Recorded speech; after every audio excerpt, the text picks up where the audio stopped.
আশুরা রোজার ফজিলত কি এবং এবছর আশুরা রোজা কবে রাখতে হবে? আশুরা রোজার ফজিলত সম্পর্কে আমরা সবাই কম বেশি জানি। নবী করিম সাল্লাল্লাহু আলাইহি সাল্লাম থেকে প্রসিদ্ধ হাদিস রয়েছে, সহিহ মুসলিমে বর্ণিত হয়েছে। আবু কতাদা রাদিয়াল্লাহু তাআলা বর্ণনা করেছেন যে নবীজি ইরশাদ করেছেন, সিয়ামু ইয়াউমি আশুরা আহতাসিবু আলাল্লাহি আন ইউকাফিরাস সানাতাল্লাতী ক্বাবলাহ।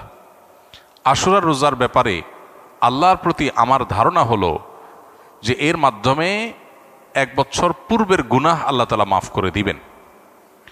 এবং আশুরার এই রোজা এটা কতদিন যাবৎ পৃথিবীতে রাখা হচ্ছে সেটার উত্তর হলো মুসা আলাইহিস সালামের সময় থেকে রাখা হচ্ছে।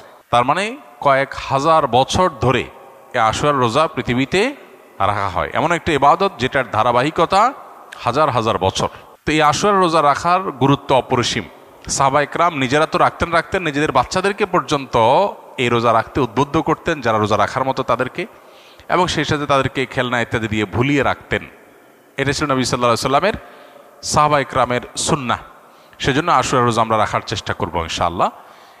এই বছর আশুরা রোজা আমরা কখন রাখব সেটার উত্তর হলো, আজ বাংলাদেশে এবং এ অঞ্চলে যেহেতু একদিন পরে চাঁদ দেখা যায় মিডল ইস্টের তুলনায়, সো আমাদের এখানে আজ ৮ই মুহররম। ৮ই মুহররম যেহেতু আজকে সন্ধ্যার পর অর্থাৎ শুক্রবার সন্ধ্যার পরই ৯ই মুহররম শুরু হয়ে যাবে। আর আশুরা রোজার মধ্যে সবচেয়ে উত্তম হলো ৯ এবং ১০ই মুহররম রোজা রাখা। ১০ই মুহররম আশুরার দিন, আশুরা মানেই হলো মুহররমের ১০ তারিখ বা ১০ম দিন, অতএব সেটা তো আছেই। সেটা আগামী রোববার মুহররমের ১০ তারিখ হবে। শনিবার দিবাগত রাতে সারি খেয়ে আমরা মূল রোজা আশুরা রোজাটা রাখবো ইনশাআল্লাহ। আর সাথে ৯ তারিখকে প্লাস করে রোজা রাখলে সেক্ষেত্রে আজকে দিবাগত রাতে আমাদেরকে সারি খেয়ে আগামীকালকে শনিবার রোজা রাখতে হবে, অর্থাৎ ৯ এবং ১০। তাহলে শুক্রবার দিবাগত রাত, আজ শুক্রবার দিবাগত রাতে আমরা সারি খেয়ে কালকে রোজা রাখবো ইনশাআল্লাহ। আবার আগামীকাল দিবাগত রাতে সারি খেয়ে তারপরের দিন রোজা রাখবো। তাতে ৯ জিলহজ এবং ১০ জিলহজ দুইটা রোজাই আদায় হয়ে যাবে ইনশাআল্লাহ। কারণ যদি কালকে রোজা রাখা সম্ভব না হয় তাহলে তিনি শনিবার দিবাগত রাতে খেয়ে রবিবার রোজা রাখবেন, সেটা হবে আশুরার মূল রোজা। আর রবিবার দিবাগত রাতে সারি খেয়ে সোমবার তিনি রোজা রাখবেন, তাতে হবে আপনার ১১ই জিলহজের রোজা।